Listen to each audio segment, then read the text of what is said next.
Hello everybody, my name is Michael Chan and welcome to my video for Project 9. So for this project, I decided to add my own topic on flying cars since hover bike was a topic, but a hover bike is like only for bikes. I think hover car can be more broad. So yeah, I changed it to flying cars because they're basically the same thing. So well, first of all, what is a flying car and why are they important? Well, flying cars are literally just cars that fly where you could take in the air. And the goal of a flying car is that they do not need to turn and follow roads, since if you have a car, you have to zigzag through all the roads, whereas for a flying car, you could go straight to your path. So the distance is cut off by a ton. That means you use less fuel to get to a single direct destination. And you could travel a shorter distance, so you get to your destination much quicker. And they also do not need to stop at red lights or stop signs. So they're very fast. They're also, they might actually be even safer than regular cars because regular cars, you have to watch out for like a bunch of other cars on the road and also pedestrians. But if you have a flying car, you could simply fly over one another. Whereas obviously you can't do that for a regular car. And yeah, in a regular car, you also have to look out for pedestrians and a ton of obstacles. And flying cars, you don't, you can just zip on top of them, zip above them. And yeah, these also don't get into traffic jams. And these are two are the same thing basically. And yeah, they can get to your destination much faster. So in this presentation, I'm going to try and find an optimal design for a possible flying car in the future. So the first optimal design will be sorry, I don't know why it keeps like there's this bug where when I press it once and nothing happens, and then I press the spacebar again and it skips two slides at once. It's really annoying.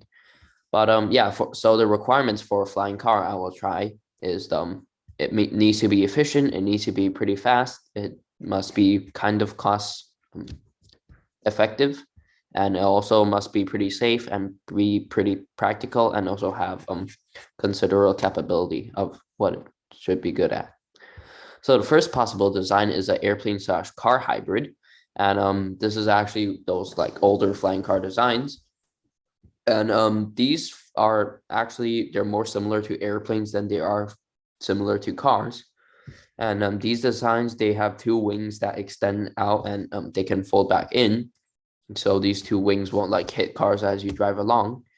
And yeah, on land, these cars use wheels, but in the air, they usually use a propeller.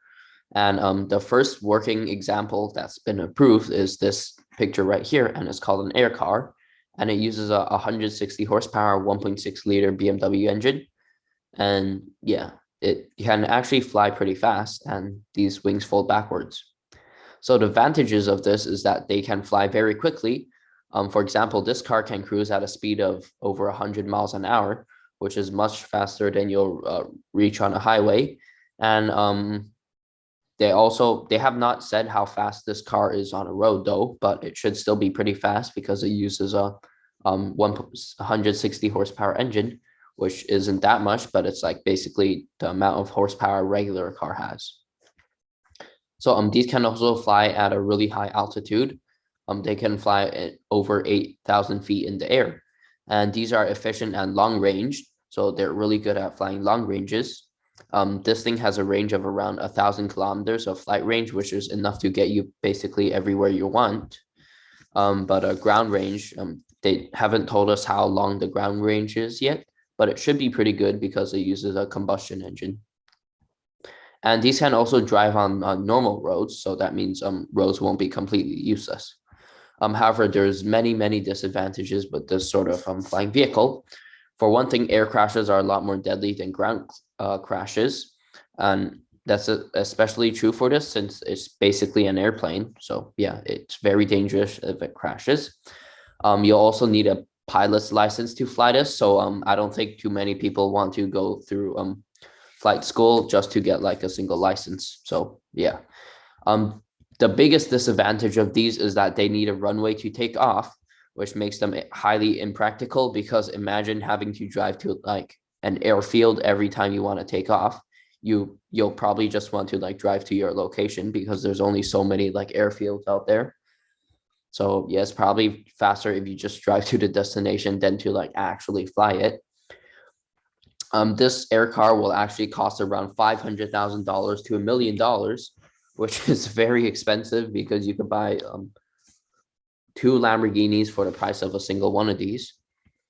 And yeah, basically these things are only good for long range trips. The range can't be too long either because it can only go 1,000 kilometers, so it can't like do like cross countries and stuff like that. And yeah, this car obviously is not practical for taking it to like a grocery store or driving it to school. So the next sort of technology is a drone technology. And yeah, this is this thing right here. Whoops, sorry. This thing right here is called the Jetson One, which is a one-seater drone that uses a brushless motors, which I talked about in my previous presentation on what brushless motors are. And yeah, as you can see, they use two motors, one on top of another. And this drone can fly for 20 minutes and also have 20 miles of range, which doesn't sound like a lot, but these things can go straight to their direction, whereas regular cars, they have to zigzag around. So 20 miles can actually be quite a bit of range since they can just fly straight to their destination. And it has a top speed of 60 miles an hour, which is around highway flying speeds. The thing is, though, cars usually only reach around 60 miles an hour if they're on freeways or like really fast on regular roads. Most of the time, they only like travel around like 40 or 50. And this thing, if you're in the air, you can basically reach 60 miles an hour every time. So yeah. And this thing's made of an all aluminum frame with carbon fiber body panels, although I think a carbon fiber frame will be even better, even though it'll be more expensive and harder to make because carbon fiber is lighter and stronger. And how it works is that basically it's just a drone pretty much. And these drones, they use propellers, and propellers are basically just small airplane wings, or you can call them airfoils. So what regular airplanes do is that they accelerate their airplane so that the wind passing through the wind passing through the wing will generate lift. However, what propellers do is that they spin up the propeller itself. So even if the propeller spins, the actual vehicle doesn't have to move. And that's how they create the airflow past the propeller. And propellers have this sort of shape where they're thick at like towards the center. And then they get thinner as they reach the tip. And the reason for that is because, as we know, for rotational motion, if you're closer to the edge, then the linear velocity at the edge will be faster than the linear velocity at the near the center. So because that linear velocity at the outside is faster, then the outside will actually generate more lift. So this shape is to try and even out the lift across all sections of this propeller, because if you have most of the lift at like the very edge, then it'll cause a lot of bending. You can think of it as like opening a door at the very hinge or at the very tip. So yeah, the shape for this is to try and reduce like the flex that the wings go through. So it evens out the lift in all positions. And yeah, the shape of the airfoil will scoop the air downwards, and obviously, according to Newton's first law, it will create a thrust force upwards, thus lifting the drone into the air. And when a propeller spins, they obviously, you know that they create an opposite torque in the opposite direction to the propeller, because this is just like Newton's first law for rotational motion. Because if something spins this way, then the other side will try to spin the other way. So if there's only one propeller, then the drone will spin along with the propeller. Well, it's actually opposite direction. I shouldn't have said along. So yeah, if like the propeller spins this way, then the drone will spin that way, which is obviously not what you would want. So this is why drones have four propellers. If the front and back propellers, as you can see, they spin in different directions. So all these torques will cancel each other out, because this torque right here will cancel this torque out since they're spinning in the opposite direction. And this torque cancels this torque out.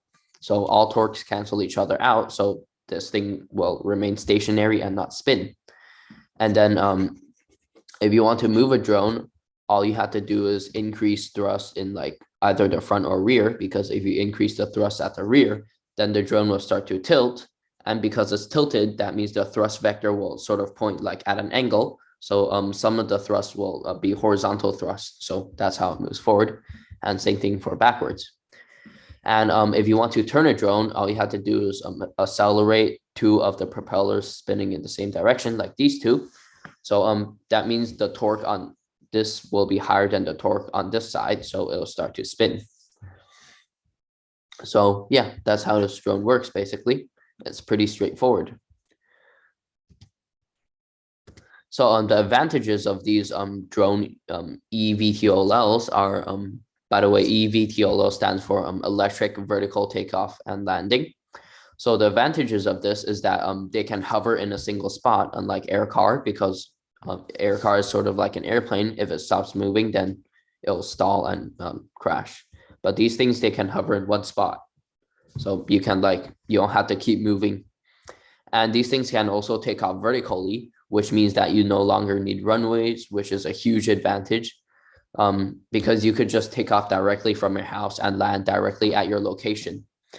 And a Jetson One is also very compact, making them pretty practical because, as you can see, this thing's pretty small. This is also much cheaper than air car. You could actually buy one of these Jetson Ones for around $100,000, which is still quite a lot of money, but it's much better than 1.1 million, and this is likely to get cheaper. This is also very easy to control and has excellent maneuverability thanks to its design, since all the propellers are on the outside, so there's a lot of torque. The range doesn't sound like much on this because it only goes around 20 miles, but as I explained, it can go directly to your location. So it's good for short range trips to your school or the grocery or something. And this is actually not designed to be like a commuter vehicle. It's designed to be a recreational vehicle, sort of like a motorbike, I guess. So yeah, the goal of this is not to be practical, but the goal of this is supposed to be for fun and also for motorsports. So I think with some improvements on this practicality, this can be very successful as a vehicle that everyone can use instead of just for fun. So there are some safety, you might have some safety concerns of this. I wouldn't blame you. It does look pretty dangerous, but it's actually very easy to fly and maneuver. All you need, there's literally two controls, one for a throttle and one as a joystick. And this also comes with LiDAR sensors to detect obstacles. So yeah, and it can fly even if the motor breaks because it has enough power. And it also comes with a ballistic parachute that activates if the motor stops spinning and you're at a very high altitude, so you don't crash into the ground and die. However, there are many disadvantages of this as well. The range isn't very good for longer travels, as I explained before. The Jetson One, as you can see, it can only see a single person. So if you have family members or friends you have to take, then you can forget about that. And there's also no cargo area. So if you take it to the groceries, you'll probably have to eat all the groceries before you go home. And these propellers can actually create quite a bit of sound, especially at the tips. So you might have to wear earmuffs when flying this thing, which can be pretty annoying. And these propellers, obviously, as you can see, if they hit someone on the ground, it can be pretty dangerous.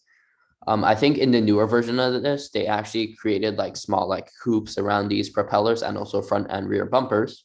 So yeah, to improve the safety, but these propellers can still hit someone, which is pretty dangerous. And if these propellers break, there's no windshield or anything, so the shrapnel might fly into your face, which is basically a bullet flying into your face. So another type of eVTOL that's in very early stages of development are cyclocopters. Although these are pretty new in development, these have been invented way back. Let me try to find a picture of this if I can exit.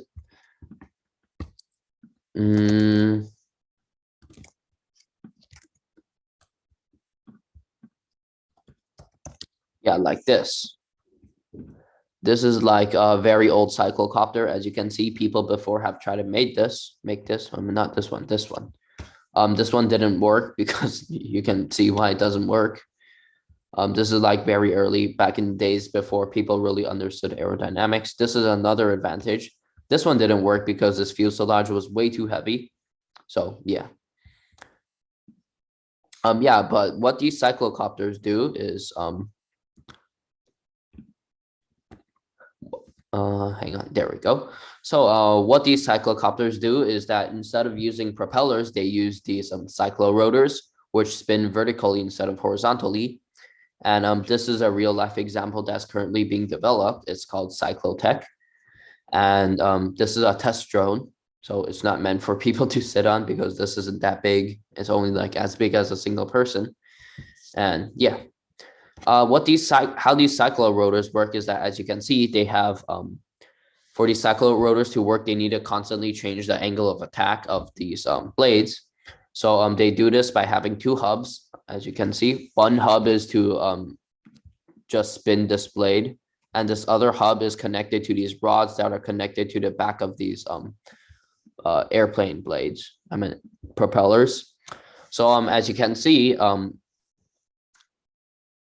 while hovering, this top blade and this bottom blade, as you can see, they're the same pitch but in opposite directions. So these two forces cancel each other out.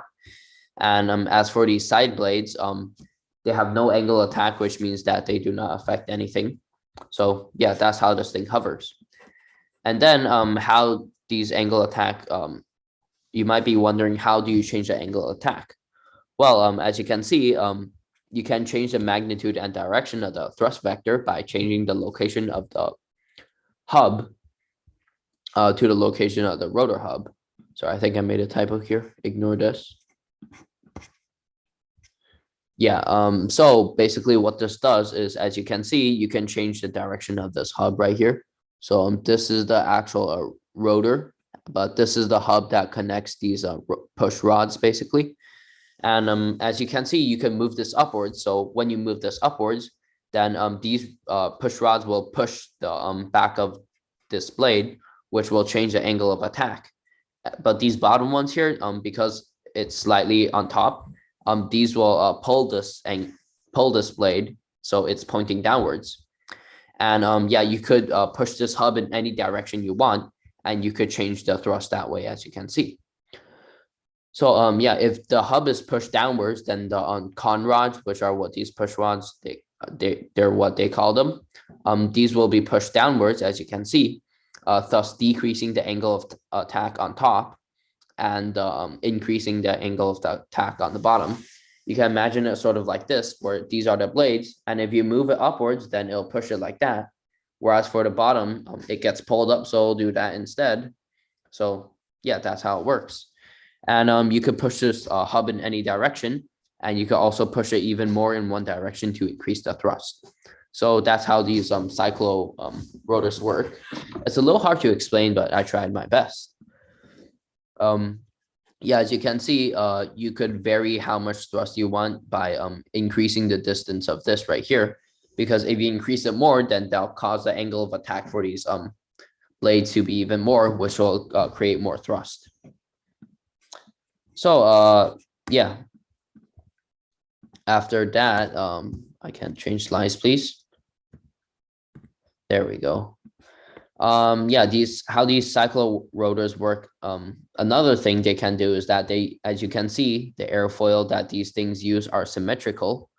Unlike airplane foils look kind of like this. Sorry, that's a bad drawing. They look kind of like this. Whereas these just use symmetrical airfoils, which are shaped just like raindrops, like that. I mean, that's a bad drawing, but I guess I think you understand. So yeah, these can use symmetrical airfoils because these blades are constantly spinning, and in the real world, as you can see, once it's spinning, then the wind will sort of be curved like that, and this is called virtual camber. This back part is cut off, sorry, but as you can see, it sort of simulates an airfoil shape like that due to its rotational motion. So yeah, you can use a symmetrical airfoil, which is good because symmetrical airfoils are more efficient than asymmetrical ones, which is what you need on like a propeller. So the advantages of these cyclo rotors are that because they can change thrust into any direction they want, like this, by just moving these hubs, they do not actually need to tilt the actual body of a drone or helicopter, because for a helicopter, as you can see, if you want them to move forward or backwards, you have to tilt the whole thing. But because these cyclorotors, they can just change the thrust by moving the hubs instead. They don't actually need to tilt in order to move forward or backwards. They could just do that. So if you get air sickness, then yeah, you probably want these. And these are also much more maneuverable since they don't need to tilt the whole thing. All they need to do is change the location of the hub. So yeah, they can accelerate and turn much faster than drones. And these actually produce less noise than drones since the blades have lower tip speeds. Since drones, they have this long arm, but they spin like that. But for these cyclorotors, they spin like this. So yeah, the tip speeds are much slower. And these also have better efficiency when hovering or moving forwards because regular propellers, they convert this sort of horizontal rotational motion into upwards thrust, whereas these things, they convert linear motion directly into linear thrust. So that's why they're more efficient. However, there are some disadvantages of these cyclorotors. These blades are heavier since they need two rotor hubs, and the centripetal force also bends the blades outwards.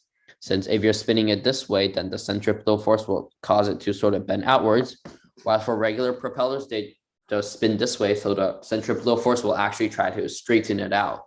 But for these cyclorotors, they will cause it to bend outwards, so you need very strong and very light material like carbon fiber, which can be pretty expensive. And having two rotors also add to the complexity. And as we know, more complexity just means more money, more development, and more things that can go wrong. And a big disadvantage of this actually is that if a helicopter engine fails, the blades will keep rotating due to the aerodynamics. I don't know if you ever play with those toys, but there's those like sort of helicopter toys where if you like do that, it'll cause the blades to spin and it'll act sort of like a parachute. However, because these cyclorotors, they're vertical, they don't have this sort of outer rotation. So if the rotor stops spinning, you'll probably just fall to the ground, which isn't good. So for the final design, I think that the best design for a flying car will be a combination of the Jetson One, but this Jetson One, instead of using propellers, it should use cyclocopters.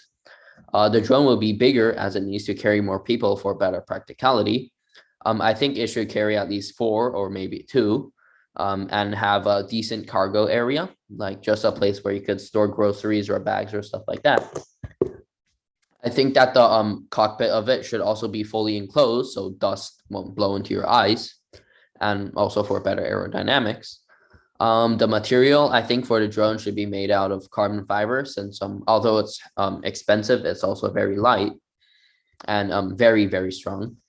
And I think it needs to have bigger propellers and bigger batteries since it can only have 20 kilometers of range, which isn't good for like long distance travels.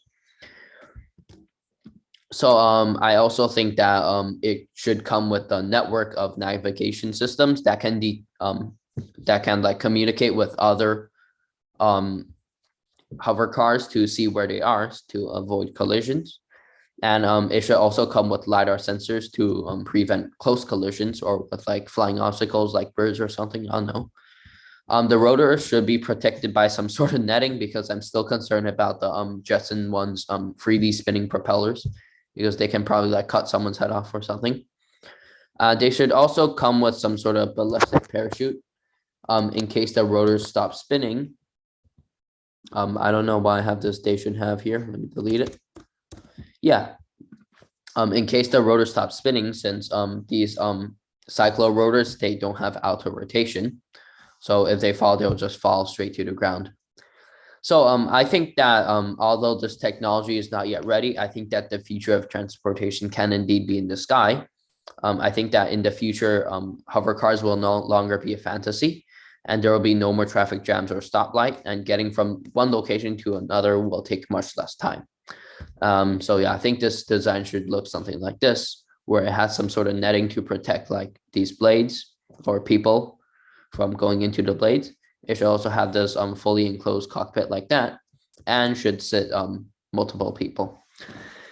So yeah, thank you for watching my presentation, and goodbye.